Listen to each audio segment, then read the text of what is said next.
Hello, everybody. Welcome back to the dEPICted podcast, where we basically discuss topics about things relevant and not so relevant sometimes. Today we have two special guests. We have Cheesebait and Fake Hello. Box. Oh, Yeah, Cheesebait, say Yep, hello. hi. I didn't realize we had a queue. Yeah, I probably should have waited a bit more. No worries about it. Welcome to the podcast where we discuss things.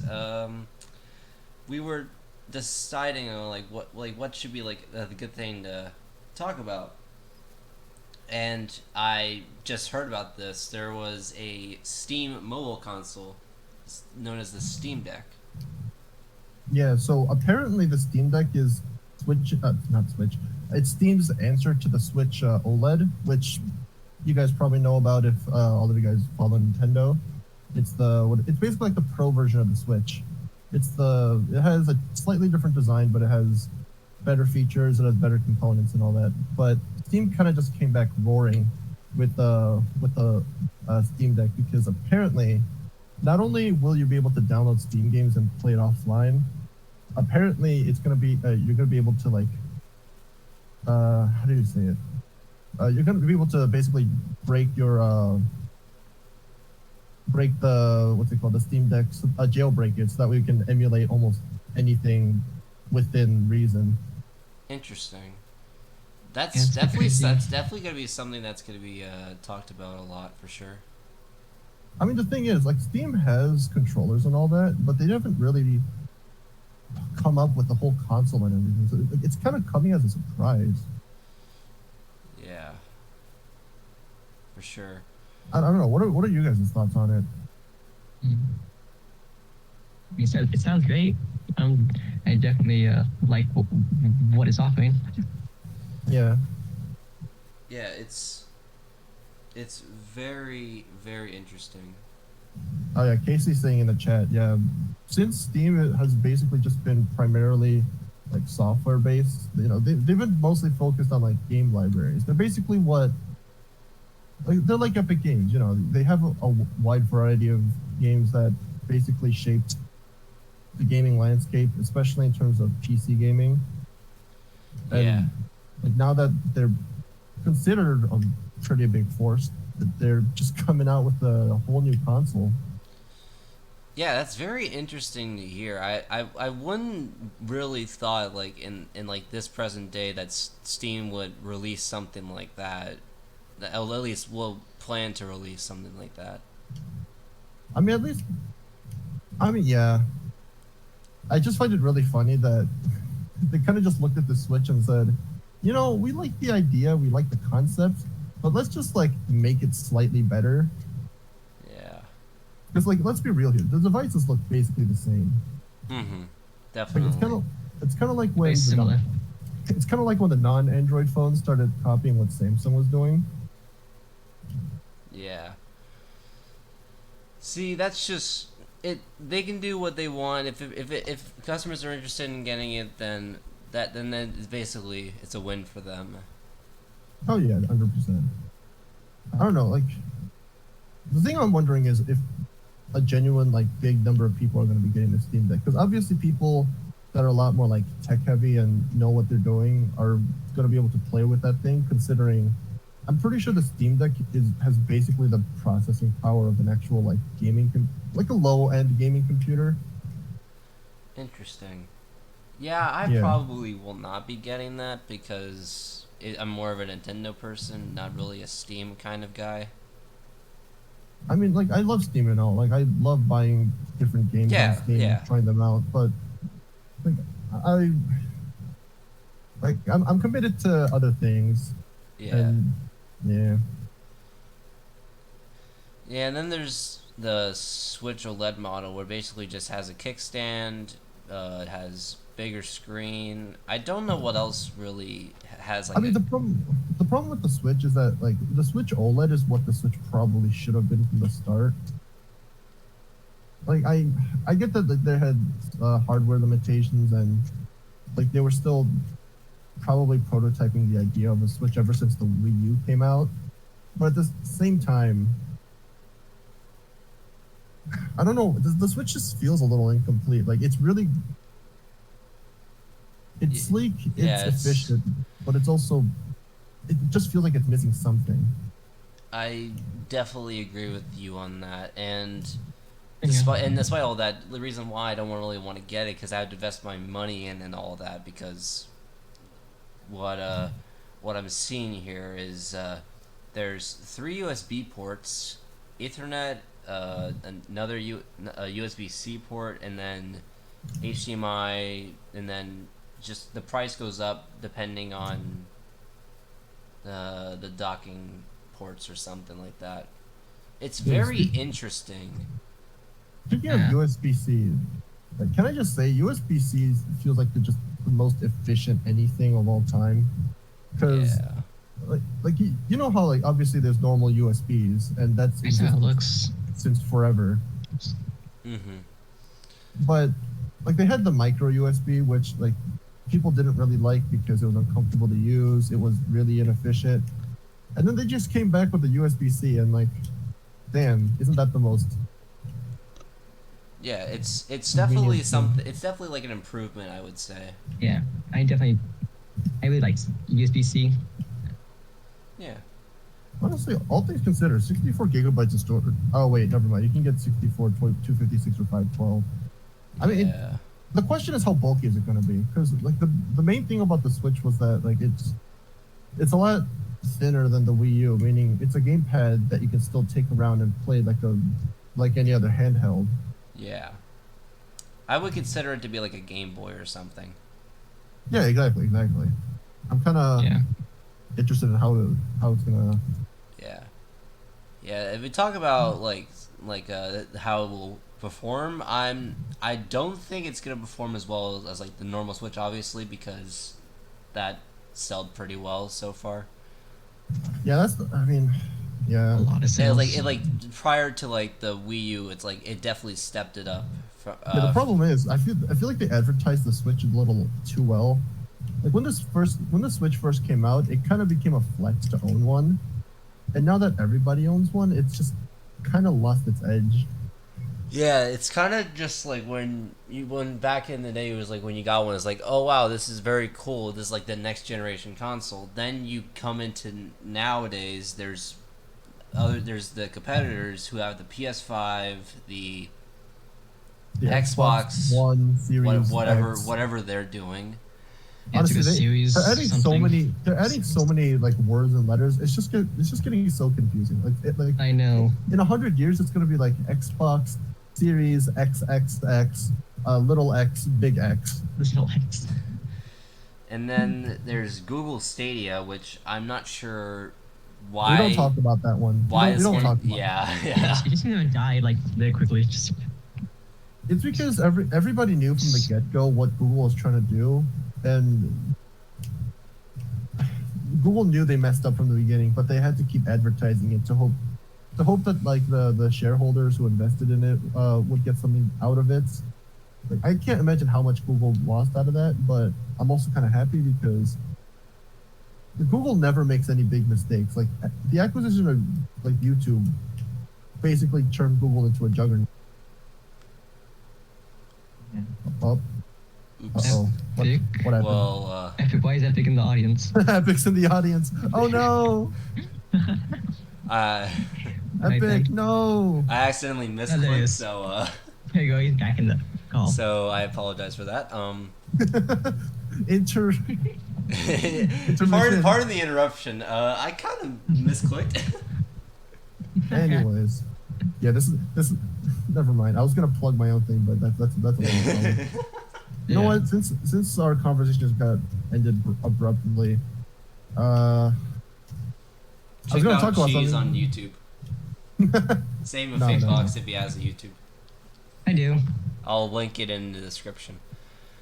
The thing about I don't know where Nintendo's kind of go from here because, like, obviously they can keep making new consoles, but like, no offense to them, but I feel like there's only gonna be like a very minority loyal fan base that's gonna basically buy everything from them. Yeah. It's like the OLED model. For all we know, it could end up being disappointing and still do really well. Yeah, it can like bring some surprises to people. It can just be like, yeah, it actually does like pretty well. It's actually a pretty like it's like what you consider like the like I don't know, like what the Game Boy did with like Game Boy Advance SP or something, and like I don't had know. like a Like different experience for it. the thing that the Wii always had above its competitors was like that in a bit of innovation, and like even if they messed up, they at least have like something else in the backhand that they could always pull out to save themselves. Like when the what is it, the Virtual Boy just absolutely crashed, Yeah. they still had other things that they could have done to recover from it, and they did. Yeah, for sure. And the problem is that like nowadays, I feel like Nintendo's just playing it way too safe. Like they know the sports, the Olympic sports games titles are going to earn like a good amount of money. They know if they just pump out another Mario platformer, people are going to have to add that because it's part of the official Mario speedrun collection. Mm-hmm. Yeah, and like on the topic of speedrunning, used to be one. I'm kind of taking a break from it now and tried to focus on other things, mainly content wise. I mean, I really like speedrunning. I just can't. Like watching it is so fun because you get to just enjoy people being able to exploit like things that people never would have thought of. Yeah, there's some crazy stuff out there that people came up with. Yep. Did you guys hear about the it's not like a fast speed run, but a low percent speed run where I think it was a Twilight Princess where basically you phase through a door by rupee hopping. Huh. So what happens is apparently when you get a rupee, you know, you have a certain animation, right? Yeah. And usually you think that like the animation loops perfectly, but apparently the Twilight Princess one doesn't. So what ends up happening is like every like 20 or 30 frames, I think, you get sent back 1 pixel. And since low percent doesn't care about time, it just cares about like how little of the game you actually have to complete. Essentially, what ended up happening is the leaderboard went from like 3 hours to like 16 because Jesus. because apparently there's like 2 different doors that you need to use this exploit to hop through a couple of key areas. It's definitely an interesting. Yeah, don't- that is interesting. I don't know. I just thought that was funny. Just the fact I that- would I would be I Yeah. would take a lot of time just to get part of that stuff just for Yeah, Imagine so- just doing that for 16 hours and stuff. Yeah, basically what the Crazy. speedrunners do is they get the rupee and they literally just leave the room for 16 hours. Like they leave the computer running and recording because obviously you need the proof, but like they just have to kind of sit there. That's a strange speedrun. There's basically speedruns where you just sit there and do nothing, and that's kind of just like pointless in my opinion. I mean, it's not really much of a speedrun. It's more like how much of the game can we complete by not doing the game at all. It's literally the opposite of, you know, the whole meme of finishing Nintendo games the way they were intended. Yeah. It's literally Yeah, just the it's memed a opposite of lot. that. Yeah, just finishing it, but not as intended. That's just weird. Yeah, definitely something just interestingly. Yeah, it's just yeah. Yeah, definitely. I would definitely say for like people like video game companies that would make stuff for mobile wise, I would not see Microsoft make one for like Xbox or anything. That would just seem out of the blue, in my opinion. I mean, yeah. I feel like Microsoft is probably not going to dig into the mobile market for a while, considering how poorly their smartphones went. Oh yeah, I remember that. Yeah, and funny thing is, I had a friend who actually had one of those smartphones, and like even he said it was just uncomfortable to use Windows 10 on a smartphone. Like, who the heck thought of that idea? Yeah, like, those were so bad. desktop OS. How could you use that? It doesn't make any. It just Like, yeah. It wouldn't function. Like, like you could use the phone just fine, but it was so uncomfortable to like try to get to any app because it seems so cluttered half the time. Yeah. I mean, yeah. That's just the main problem with like mobile things. Like, I understand like the mobile phone thing. Like, you can basically like sell games to, like, and basically, for example, I forgot I've sinned for saying this name. Freaking Rage Shadow Legends. The second, like, whenever we talk about gaming, it just always gets brought up for just some reason, and I just brought it up now. Honestly, I think Raid Shadow Legends is pretty harmless. Like, they shelled out a bunch of money to a bunch of YouTubers just to get their name out, and they probably already know their game is pretty trashy, considering that all of their ads are so. Okay, they're not generic, but they're so cringy. Let's be real here. They're just like. God, I want to skip it. This game is sponsored by Raid Shadow Legends. This video is sponsored by Raid Shadow Legends. Like, I remember there was an ad of like one of the lowest level what's it called? One of the lowest level like monsters or whatever, going to a therapist because he's not being chosen by their summoner or whatever. Like, no duh. Like when the game comes out, there's gonna be a tier list of like what characters to use, what characters not to use, and people are just not going to use the stuff on the bottom, and they don't care. Yeah. It's like picking a team in a basketball court, like in an elementary school. Like, no, are you gonna pick the tall kids, or are you gonna pick the small kids? Like, no duh, you're gonna pick the kids who play the best. Yeah. You're gonna play kids who know how to play, like who know the game of basketball, and you're gonna have someone who's pretty tall, like 6 feet tall or higher. Most likely, because people are short sometimes. I mean, yeah. Honestly, like if we're thinking about mobile ads, I think the real sin of mobile ads is just YouTube. Like, oh my gosh, I have the ads that you see on YouTube mobile nowadays is honestly just the worst. I swear, every time I get mobile ads, I swear to God, I just want to spam the skip button. I was saying, but I don't want to watch them. I just came up with a video. I don't want. Oh my gosh, my dad can't finish this level, but mom, she's a god. She's a mom boss. She's making it to level 100. You gotta get Helix Jump. It's just such a good game. I remember that. You gotta escape the prison and get become the level 100 mafia boss. By the average mobile ad. It's text on the top and then this gameplay.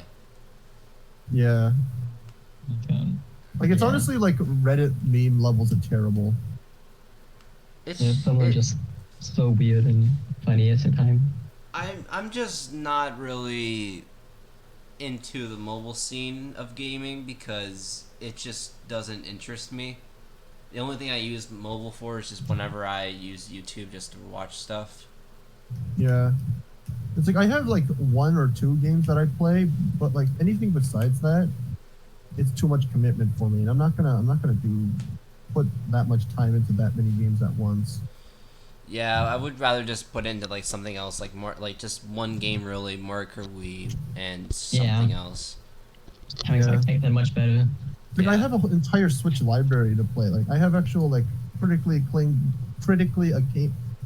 games that I want to play. Like, I'm not gonna try to play freaking Flappy Birds at 4 p.m. because I got nothing better to do. I want to play the Zelda. You want to play the Zelda, yeah. And speaking of Mario Kart Wii, CGP is kind of just it's basically whenever there's like the only problem I really have is that some of the tracks should not really even exist in the pack. Yeah. And I can definitely say that the ones that are that were first made, for example, Incendia Castle, Six King Labyrinth, Mushroom Peaks, Desktop Dash, I think. No, Desktop Dash is actually newer than. It's actually been updated a lot of times. Interesting. Oh. The problem with Desktop Dash is that they just made the turns way too unfair.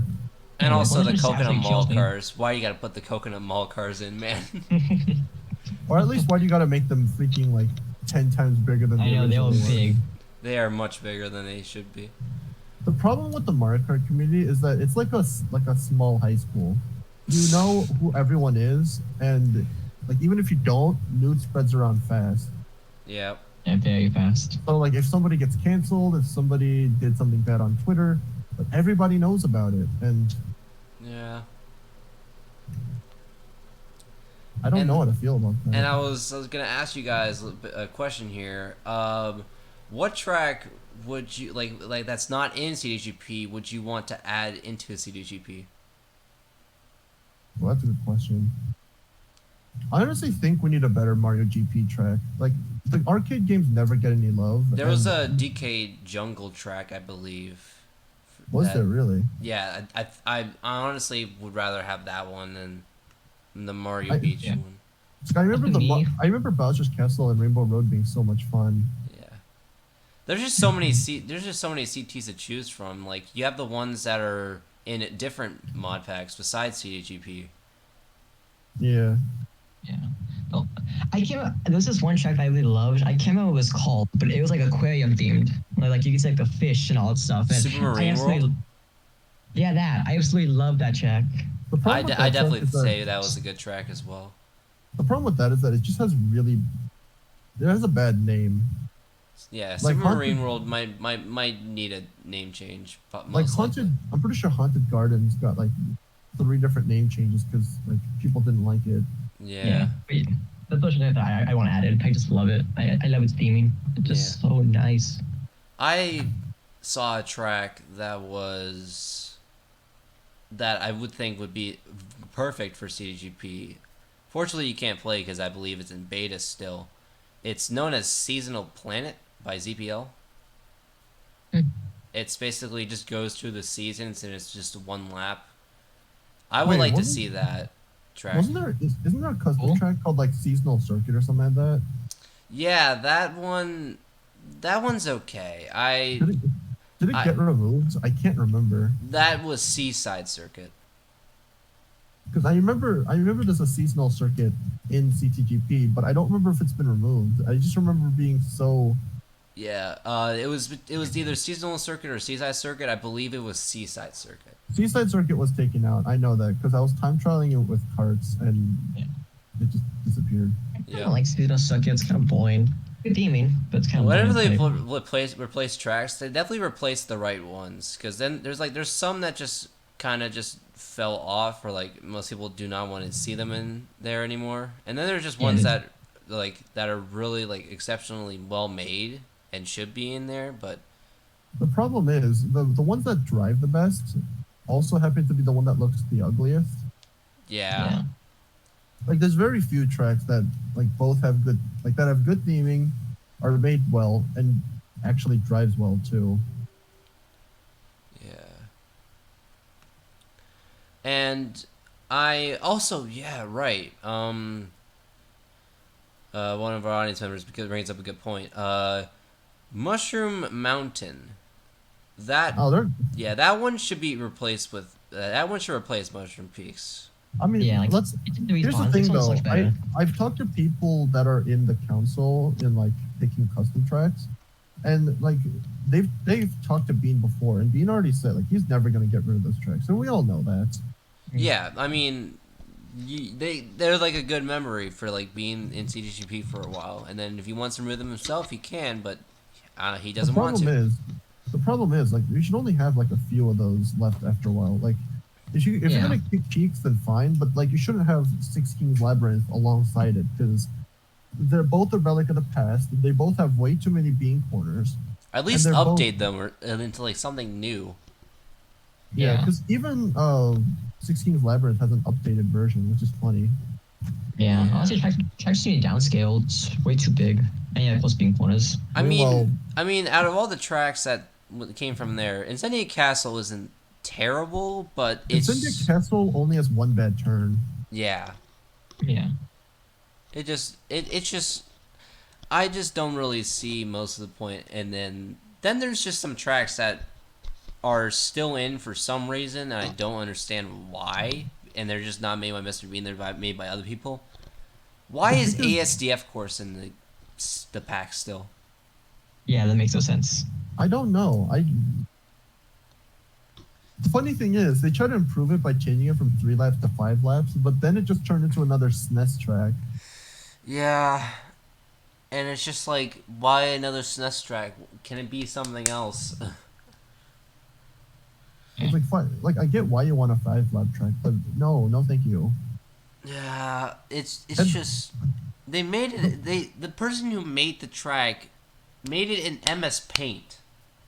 well, yeah, that's how they made custom tracks back then. I Yeah, I understand don't know that, how but they like, did it, but yeah. crazy. The thing that They used to frustrates have a track known as Codename Fake Box, which is just a box. Oh my god. they literally used to have a track called Bone Desert, and guess what it was? Desert? A desert. A That shaped desert. like a bone. Oh my god. How do you even play that? Like, what? And there was like, I believe this creator known as Yellow Yoshi back in the day made a track just for CDGP because Mr. Bean had one open slot left, so he made a loop. Oh, is it Red Loop? I think it was Green Loop. Okay, so Green Loop's actually not that bad. I'm actually fine with Green Loop being in CDGP. Yeah, Green Loop's okay. So I can't see kill. I actually think Blue Loop, on the other hand. I actually think Green Loop is the best loop out of the 4. Red Loop just completely changed. I don't really get why that one changed a bit. It just kind of just looks like like Lava Loop or something like that. I mean, they got rid of it, so who cares? Yeah. It's No, funny because like the whole point of CTGP was that the pencil track was supposed to be the 4 loop tracks, but now that they removed them all, like they had no reason to exist. Yeah, they just completely disappeared. We just see no reason with that at all anymore. You need a lost poster just because they've been missing for so long. Yeah. Yeah, I'm probably just gonna avoid playing those tracks. I mean, maybe for the memories, but what's the point? The problem is like the new custom tracks that used to come out each month, they're not going to be in unless if Mr. Bean specifically, he personally allows them in. Yeah. Which means stuff. Which means like there's going to be a very limited number of tracks that actually make it in. Yep. And that's the sad part, because it's just like you wanted to see a track that you worked on so hard, like, and it's actually a really good track and well received by most people, but Mr. Bean doesn't like it, then Like the problem is like first the what's it called, the committee of like the custom track actually have to like play test it and like see what it's like. yeah, and then, like bud testing, yeah, all that. And then the creator needs to make a staff goes for it that doesn't annoy Mr. Bean. I almost said Mr. Beast by accident. Wrong guy. Yeah. I just find it so annoying that the process of getting anything done has to be gone through one person, and that slows things down so much. Yeah. Yeah. The guy's busy being paid by other people to make other game modes for that thing he's making. Yeah. Does he not have time to just let someone else handle it? Other people. He could, but I think he just wants to work it on his own because it's his stuff and people care about it. So. Oh yeah, 100%. I'm not saying he doesn't care. It's just I feel like he should start being less strict about what he does with CTGP as a whole. Yeah. Like the thing is, 2019 was kind of a peak year for Mario Kart Wii. I'm gonna be real with you. Like a crap ton of Ultra shortcuts were found. That's when Troy started becoming popular. That's when Enemies started to blow up too. I mean, Enemies always been big, but like as a creator, that's when he started to actually get more people. And because of that, like I feel like we kind of hit our peak with how many people are gonna play Mario Kart compared to Melee, which always seems to have more people that want to play. Yeah. Melee's definitely got a big fan base. It's fine. I'll give it that. Like what I would say for like outside of CDGP, like you have different hacks that are also used as well. Like for example, Mario Kart Fusion, I heard it has like 700 tracks. Jesus, that is a lot. Yeah, it's because the way that Mario Kart stores the way that Mario Kart stores tracks are weird, and apparently, what is the TGP on 1.3 or something? It's super outdated because it's been used for like 7 years straight. Not 7 years, but probably like 5 years straight. Yeah, if we look at the updates, 1.03.1112. I'm pretty sure like 1.03 came out in, was it like 2014? Yeah, I think so. So it's like and between then, like they've gotten so many more better tracks, but the CTGP as a whole hasn't gotten really that much better. And I think honestly, like once he finishes KO mode and 24 player, I honestly think 24 players should just be something saved for 1.04, and he should just start like getting to work on how to implement the newer, like trying to implement the things that the other track packs do. Yeah, definitely. Mm.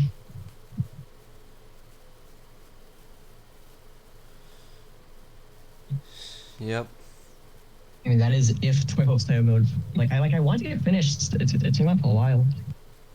Like it Yeah. takes time, but The worst part is people are gonna probably end up having to use the Wii U anyways, because the Wii can only do so much before the code that Bean puts into it just kills Wii's. Yeah. You just have to be very careful with it. I mean, yeah, but most people have Wii's that they got when they were like when the Wii first came out, myself included. That's not gonna be good. I got my Wii when I was very little. Yep. Same here. Like, I was 6. Now I'm 15. Like, give it enough time. I'm expecting my Wii to just die. Yeah. Yeah. Well, basically, just like I can't take this anymore. Yeah. I mean, fair enough. Also, I do think like the Wii U could have been better if they introduced a few more things than just like basically with mainly just a gamepad and like some other and like other capabilities or something like with touchscreen. Yeah, It's like if you combine the whatever the DS with the Wii. I mean, it's like having a 3DS but bigger. Yes, I would say that as well. Which is funny because I'm pretty sure they made a 3DS XL anyway. So what's the point? Yeah. And when people first thought like what the Wii U did was like isn't this just like a different version? Like it is like a add-on for like the Wii, is what they thought.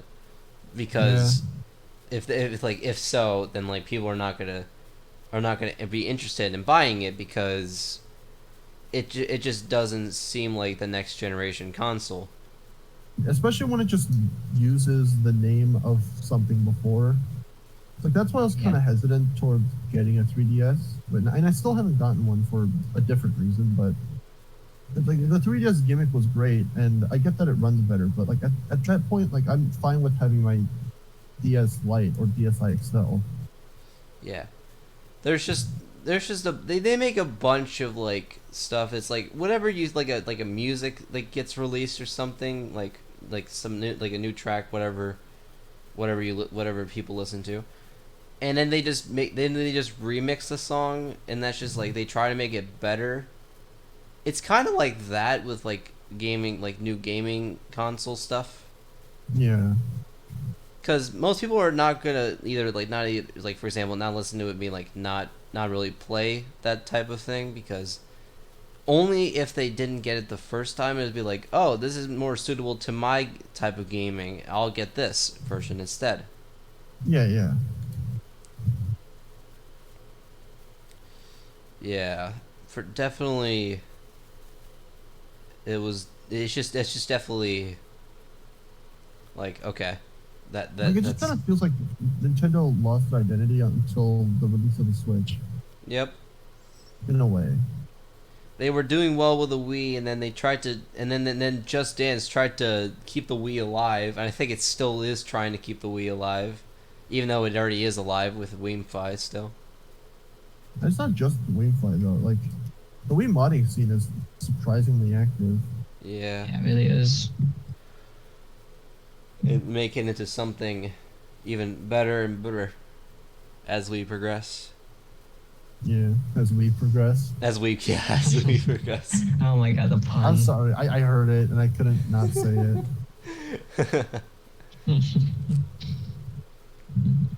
But You know what I feel like is actually dead? what is? What? Brawl. Oh yeah, my no one god, talks yeah, about that's. There's no way anyone plays Brawl. Actually, I scratch that. There's no way anyone plays 4. Yeah, it was I've actually seen people play 4, but yeah, it's still like kind of like maybe 3DS, but definitely not Wii U. Oh yeah. Like 3DS, maybe, just like slightly maybe, but like most likely not.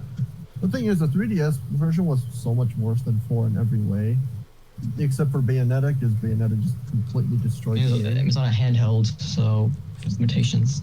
Well, yeah, but apparently, like, because of the limitations, not the cartridge, but the game as a whole just ended up being so disappointing. Limitations on the 3DS version because they couldn't get the ice climbers on there. Did they even have ice climbers in 4? They were going to plan it, but the 3DS cannot handle the ice climbers, so they didn't. Oh yeah, because they can't handle multiple characters at once. That's funny. Yeah. I mean, at least they don't have to deal with. Yeah. Wait, what other duos are there? Like fighting games. There was Zelda and Sheik. No, that was gone. That was it. Technically 2. Oh, you mean like duos? Yeah. Remember when people got so mad over Zelda and Sheik being separate characters? I mean, that happened in like they were both the same character basically in Brawl. I mean, like, guys, you have Mario and Dr. Mario. You shouldn't really be complaining. You have Pikachu and Pichu. You have Not really Pikachu and Pichu, more like Pit and Dark Pit.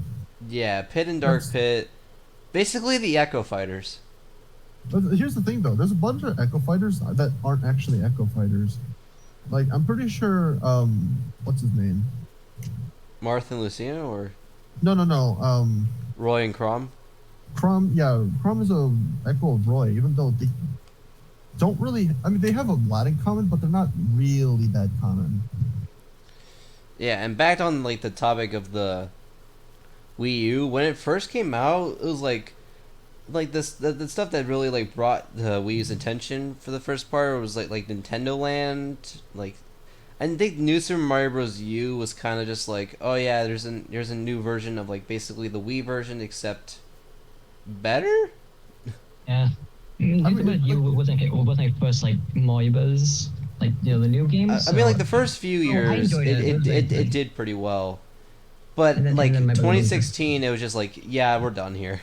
I mean, yeah, they killed Miiverse. They knew that it wasn't profitable, and they were just basically just losing so much money. And people were just like, why not Miiverse? Like, you honestly know why Miiverse no longer exists. Yeah. Like, there's a reason why Google Plus doesn't exist, guys. Google Plus. Oh god. Let's not get on topic of that one either. Yeah, I mean, it's a mess. It's an absolute mess. You know you're an OG if your YouTube account actually has 2 accounts. Yes. Oh my god, mine does. If you know, you know. Yep, you know. Man. Well, I gotta go, guys. So I will see you guys. All right. See you later, Fake Box. Everyone, Fake Box. Sign off. And actually, I will just wrap it up there. Yeah, I don't see why not. That will do it. Thank you, Fake Box and Cheese, for coming along. And thanks to the audience for listening, and for people who'll be watching on my YouTube, I'll post it at 7 a.m. At least try to do it like the day after the recording. So, yeah. So it has been your depicted podcast episode today. And I will see you all in episode 3.